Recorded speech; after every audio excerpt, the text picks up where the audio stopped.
Very good morning to you all, kids. And this is the second section of the chapter 6, which we were doing previously.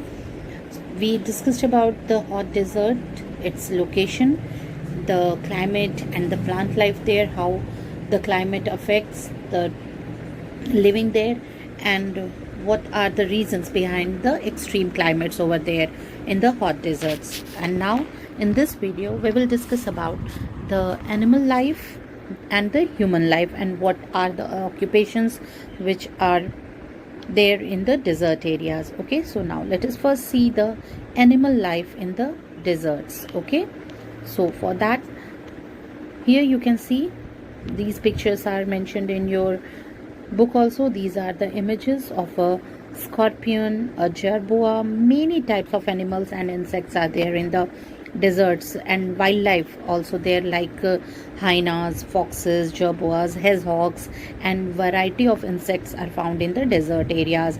And there are so many spiders also. Okay, so some of these animals are there who use to sleep during the day. वो दिन के समय में सोने चले जाते हैं अपने अपने घरों में, जहाँ भी उनका हाइड आउट्स होता है वो वहाँ जाते हैं और जाकर के सारे दिन आराम करते हैं, सो जाते हैं, just to avoid the heat of the day, and then they come out at night to hunt and see their preys. So that is the basic nature of most of the animals which are found in the desert areas. But here we must mention about the most important animal of the desert area, and that is the camel. Okay, it has the special features. इसके जो special features होते हैं that help it to survive the hard life of the deserts, and the adaptation of the animal of like the camel is totally for surviving in the desert areas, the hot climate over there. Like, let us see some special features of a camel. The water is stored in the lining of its stomach. जो सबसे पहली चीज़ है water, जिसकी ज़रूरत हर किसी को है, हर living thing को है, तो that is stored in the linings of its stomach, and that's the reason why it can survive without water for many days. Okay, and the camel can store food in its hump. ये अपने hump में in the form of fat food को store कर लेता है, और उससे वो काफ़ी दिनों तक विदाउट वाटर और फूड चल सकता है, और काफ़ी दिनों तक ये डेजर्ट एरियाज़ में एक जगह से दूसरे जगह तक मूव करता रहता है. And it's thick padded feet, you can see the feet here.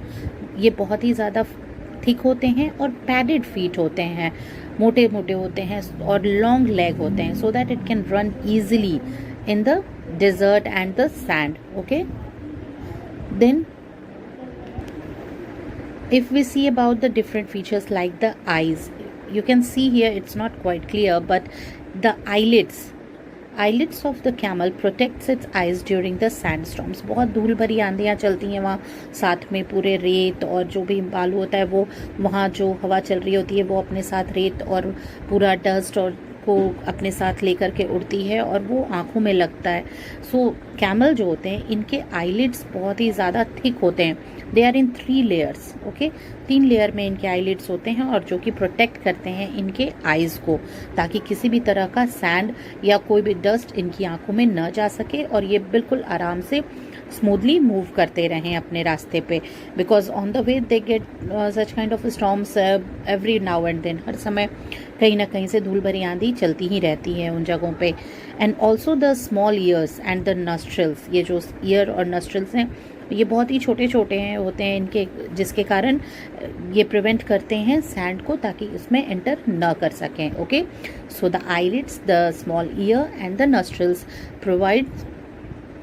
provide the protection for him to be safe during the storms and the sand to enter into its body or the eyes. Okay, और जो इसके lips और jaws हैं, if you will see it clearly, it's very tough. ये बहुत tough होता है, और इसके lips और jaws इसलिए tough होते हैं क्योंकि जो भी plants यहाँ पाए जाते हैं, अगर ये रास्ते में चल रहे हैं तो even they get the cactus, they can eat it, क्योंकि वहाँ थॉर्नी ट्रीज ही होते, थॉर्नी प्लांट्स होते हैं जो स्पाइक्स निकले रहते हैं उसके, उनको भी ये आसानी से च्यू कर सकते हैं और खा सकते हैं. So for that eating the thorny bushes and the cactus without hurting itself, its jaws and the lips are very tough. Okay, बहुत ही tough होता है. So this is how camel is adapted with the special features for living in the desert areas. Okay, now if we talk about the use, camel का जो use है वो transportation के लिए बहुत ज़्यादा किया जाता है डेजर्ट एरियाज़ में। एक जगह से दूसरी जगह इंसानों को जाना है या सामान पहुंचाना है, for all that the traders, the people who move from here to there, those who are not living the settled life, even the nomads or the banjaras in the desert areas, they have the camels, और वो उन्हीं के back पे अपने सारे belongings डाल करके या जिन चीज़ों में वो ट्रेड करते हैं, वो बहुत सारी चीज़ों में ट्रेड करते हैं, like the rugs, the carpets, dates, ropes, food grains, बहुत सारी चीज़ें वो यहाँ से वहाँ पहुँचाते हैं। So for that he they use camel, that is why it is called the ship of the desert. लेकिन अब जो जैसे जैसे टेक्नोलॉजीज़ ने और डेवलपमेंट ने हर जगह अपनी असर को दिखलाना शुरू कर दिया है, like that in the desert areas also the use of the camel is gradually diminishing. Okay, ये धीरे धीरे कम होता जा रहा है। And there also a variety of vehicles and the jeeps are used for moving things and humans from one place to another. So now as we can say that the technologies and the developments and different communications, they have also affected the use of these things जो ancient समय से शुरू से use किए जा रहे हैं। जैसे कैमल को ही केवल एक सोर्स ऑफ ट्रांसपोर्टेशन और एक जगह से दूसरी जगह आने के लिए समझा जाता था कि इसके अलावा और कोई उपाय नहीं है, but now that is done by the jeeps and the vans in the desert areas also. Now if we have talked so much about the animal life there, let us see what about the human life in the areas. Okay, as we all know that it is very difficult to live in deserts because there is really scarcity of water there. पानी बहुत कम है, बहुत ही ज़्यादा कम है। and then the extreme climate is there, दिन जितना ज़्यादा गर्म होता है रातें उतनी ही ठंडी होती हैं। The sand storms and all the adverse conditions make it really tough for the people to stay there.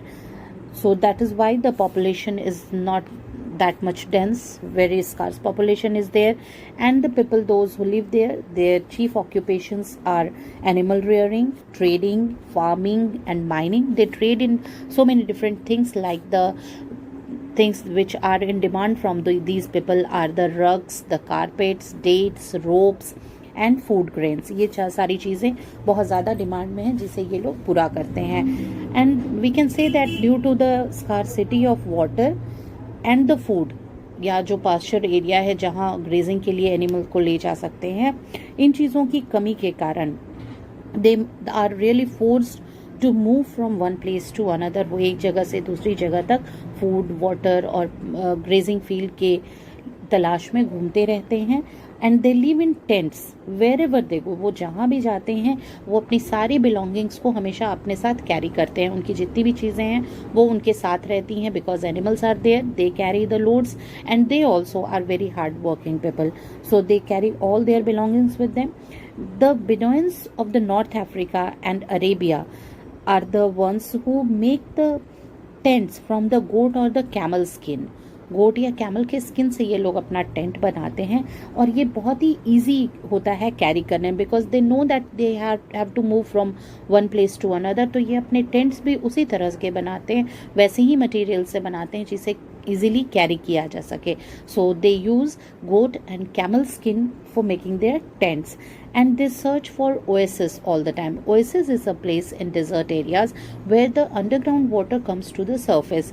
वो थोड़ा सा पानी वाला इलाका होता है जहाँ पे थोड़ी ग्रीनरी होती है, पाम ट्रीज होते हैं, सो जो थोड़ी बहुत फार्मिंग होती है that is also nearby these places only, और the rivers which flow through these areas. So जितने भी तरह की एक्टिविटीज़ हैं वो ज़्यादातर इन ओएसिस के ही अराउंड देखी जाती है।